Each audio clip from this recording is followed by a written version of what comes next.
السلام علیکم دوستو۔ عربوں کا مشہور بت جو کہ صفا اور مروہ کی پہاڑیوں پر پوجا جاتا تھا، یہ وہ بت تھے جسے لوگوں نے اپنے ہاتھوں سے نہیں تراشا تھا، بلکہ یہ جیتے جاگتے حقیقی انسان تھے۔ انہوں نے خانہ کعبہ کے اندر ایسا کیا جرم کیا تھا جس کی وجہ سے اللہ تعالیٰ نے انہیں ایسا خوفناک عذاب دیا جو آنے والوں کے لیے عبرت کی نشانی بن گیا۔ جب سے خانہ کعبہ تعمیر ہوا تب سے لے کر اب تک جس نے بھی بیت اللہ کی بے حرمتی کی یا بے حرمتی کرنے کی کوشش بھی کی تو اللہ نے ان کا وہ حشر کیا کہ رہتی دنیا تک عبرت کا نشان بن کر رہ گئے، چاہے دنیا کا طاقتور بادشاہ ابرہہ تھا یا اس کے ہاتھیوں کا لشکر ہی کیوں نہ تھا۔ اس کے علاوہ بہت سے ایسے واقعات ملتے ہیں جنہوں نے کعبہ شریف کی بے حرمتی کی اور انہیں اللہ تعالیٰ نے دردناک عذاب دے کر تباہ کر دیا۔ اس کی ایک مثال اصاف و نائلہ ہے۔ اصاف بن یالا اور نائلہ بنت زید درسے بن قبیلہ جرہم کے ایک مرد و زن تھے۔ نائلہ ایک خوبصورت اور حسین لڑکی تھی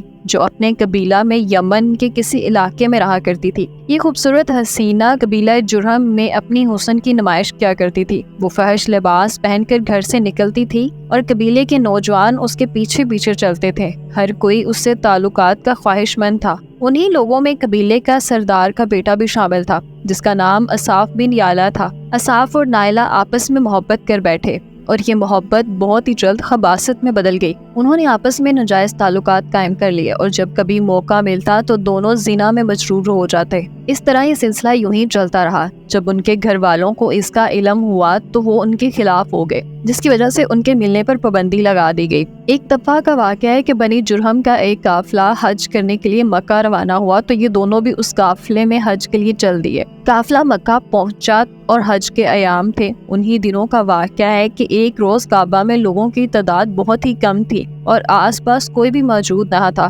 لہذا شیطان نے ان کے دلوں میں وسوسہ ڈالنا شروع کر دیا۔ وہ دونوں خانہ کعبہ میں داخل ہو گئے اور اس تنہائی کے عالم میں زنا کرنے لگے۔ ان کی اس خباثت اور کعبہ کی بے حرمتی کے باعث کعبہ کی وجہ سے آسمان کانپ اٹھا، سمندر کی موجیں جوش مارنے لگیں اور اللہ تعالیٰ کی طرف سے عذاب نازل ہو گیا۔ ہوا یوں کہ جب وہ خانہ کعبہ کے اندر بدفعلی کر رہے تھے تو اسی وقت ان کی روحیں قبض کر لی گئیں اور ان کے گوشت کے جسم پتھر کے بنتے چلے گئے۔ یہ لمحہ انتہائی خوفناک اور عجیب و غریب تھا۔ دو زندہ انسان عذاب الہی کے تحت اب پتھر کے بن چکے تھے۔ کچھ دیر بعد جب بنی جرہم کے لوگ کعبے کے قریب آئے تو بیت اللہ کے دروازے کو کھولا تو دونوں بدبخت برہنہ حالت میں پتھر بنے کھڑے تھے۔ وہ یہ سمجھ گئے کہ یہ خبیث اللہ کے مقدس گھر میں کس جرم کا ارتکاب کر رہے تھے۔ لوگوں نے دونوں کے مجسموں کو اٹھایا اور باہر لا کر زمین میں گاڑ کر انہیں کھڑا کر دیا تاکہ یہ لوگوں کے لیے عبرت کا نشان بن سکے۔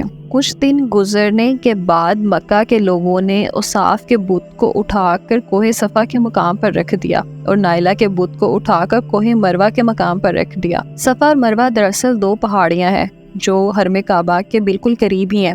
انہی دو پہاڑیوں پر چڑھ کر اور چکر لگا کر بی بی ہاجرہ علیہ السلام نے اس وقت پانی کی تلاش کی تھی جب حضرت اسماعیل علیہ السلام شریک خوار بچے تھے اور پیاس کی شدت سے بے قرار ہو گئے تھے۔ اس لیے زمانہ قدیم سے یہ دونوں پہاڑیاں بہت مقدس مانی جاتی ہیں اور حاجی ان پر چڑھ کر بڑے احترام اور جذبہ عقیدت کے ساتھ طواف کیا کرتے تھے۔ جب اصاف اور نائلہ کے بت کو صفا اور مروہ پر رکھا گیا تو ان کی سزا یہ تجویز کی گئی کہ جو شخص بھی صفا اور مروہ پر جائے وہ ان دونوں بتوں کو ایک ایک جوتا مارے۔ ایک تو نسلوں تک تو یہ عمل جاری رہا، پھر لوگوں نے انہیں جوتوں کی بجائے تھپڑ مارنا شروع کر دیے اور کچھ نسلوں بعد لوگ انہیں صرف ہاتھ لگایا کرتے تھے۔ اس طرح وقت گزرنے کے ساتھ لوگوں نے ان سے عبرت حاصل کرنا کم اور ان کی تعظیم زیادہ کرنی شروع کر دی، یہاں تک کہ ایک وقت ایسا آیا کہ عربوں نے جاہلیت کی بنا پر ان کو محبت کی علامت قرار دینا شروع کر دیا اور قبیلوں میں ان دونوں کے عشقی داستانوں کو فخر سے بیان کیا جانے لگا۔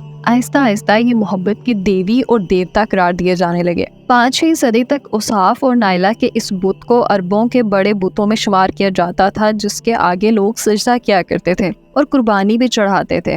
حضرت زید بن حارث رضی اللہ تعالیٰ عنہ بیان فرماتے ہیں کہ زمانہ جاہلیت میں جو مشرکین مکہ بیت اللہ کا طواف کیا کرتے تھے تو اصاف اور نائلہ کے اس بت کو چھوتے تھے۔ میں ایک دفعہ رسول اللہ صلی اللہ علیہ وآلہ وسلم کے ساتھ بیت اللہ کا طواف کر رہا تھا۔ جب میں ان بتوں کے پاس سے گزرا تو ان کو چھوا۔ اس پر آپ صلی اللہ علیہ وآلہ وسلم نے مجھ کو ان بتوں کو چھونے سے منع فرمایا۔ میں نے اپنے دل میں کہا کہ دیکھوں تو صحیح چھونے سے ہوتا کیا ہے، اس لیے دوبارہ ان کو چھوا۔ آپ صلی اللہ علیہ وآلہ وسلم نے دوبارہ ذرا سختی سے منع کرتے ہوئے فرمایا، کیا تم کو منع نہیں کیا گیا تھا؟ حضرت زید فرماتے ہیں کہ اللہ کی قسم اس کے بعد کبھی کسی بت کو میں نے ہاتھ نہیں لگایا، اور میں قسم کھا کر کہتا ہوں کہ نبی صلی اللہ علیہ وآلہ وسلم نے کبھی بھی کسی بت کو نہیں چھوا تھا، یہاں تک کہ اللہ تعالیٰ نے آپ کو نبوت عطا فرما دی اور آپ پر وحی نازل ہونے لگی۔ ایک دن رشد و ہدایت کا ایک سورج طلوع ہوا جس سے یہ پورا خطہ جگمگا اٹھا۔ حضور پاک صلی اللہ علیہ وآلہ وسلم نبوت کے عہدے پر فائز ہوئے۔ آپ صلی اللہ علیہ وآلہ وسلم نے دعوت اور تبلیغ کا کام شروع کیا۔ 10 ہجری میں جب اللہ تعالیٰ نے اسلام کو غالب کیا اور محمد صلی اللہ علیہ وآلہ وسلم نے مکہ فتح کیا تو آپ فتح کے بعد حرم شریف میں داخل ہوئے اور آپ نے اپنے بھائی حضرت علی کے ساتھ مل کر تمام چھوٹے بڑے بتوں کو توڑ ڈالا۔ آپ بتوں کو توڑتے جاتے اور یہ فرماتے جاتے کہ حق آ گیا اور باطل مٹ گیا۔ بے شک باطل مٹ جانے کے لیے ہی تھا، یہاں تک کہ خانہ کعبہ کے تمام بتوں سے پاک ہو گیا۔ پھر آپ صفا اور مروہ پر تشریف لے گئے اور اساف اور نائلہ کے اس بت کو اپنی مقدس ہاتھوں سے توڑ ڈالا۔ ہم نے دیکھا کہ اساف اور نائلہ کے بتوں کو لوگ کس طرح عبرت کے طور پر صفا اور مروہ پر رکھا تھا، لیکن شیطان نے انہیں کیسے گمراہ کیا کہ وہ اس کی پوجا کرنے لگ گئے۔ صرف یہی نہیں بلکہ زنا جیسے بدترین جرم جسے کعبہ شریف کے اندر کیا گیا تھا، لوگ اس داستان کو فخر کے طور پر بیان کرنے لگے تھے۔ ہونا تو یہ چاہیے تھا کہ ان کے اس بدفعلی کو لعنت کی جاتی، لیکن عربوں نے اس گناہ کو داستان عشق بنا دیا اور اساف اور نائلہ کو ایک رول ماڈل کے طور پر پیش کرنے لگے۔ بالکل اسی طرح آج کے اس فتنے بھرے دور میں یہی کچھ حالات نظر آ رہے ہیں، جہاں اگر کوئی شخص کسی قسم کا سنگین جرم کرتا ہے تو لوگ اسے ہیرو کے طور پر بطور نمونہ پیش کرتے ہیں۔ فریڈم، آزادی خیال اور لبرلزم کی نام پر ہر طرح کی خباثت کو خوبصورت انداز میں پیش کیا جا رہا ہے اور اس کی تائید کی جاتی ہے۔ اللہ تعالیٰ سے دعا ہے کہ اللہ تعالیٰ ہم سب کو ہر طرح کی وسوسوں سے اور شیطانی چالوں سے بچا کر رکھے، آمین۔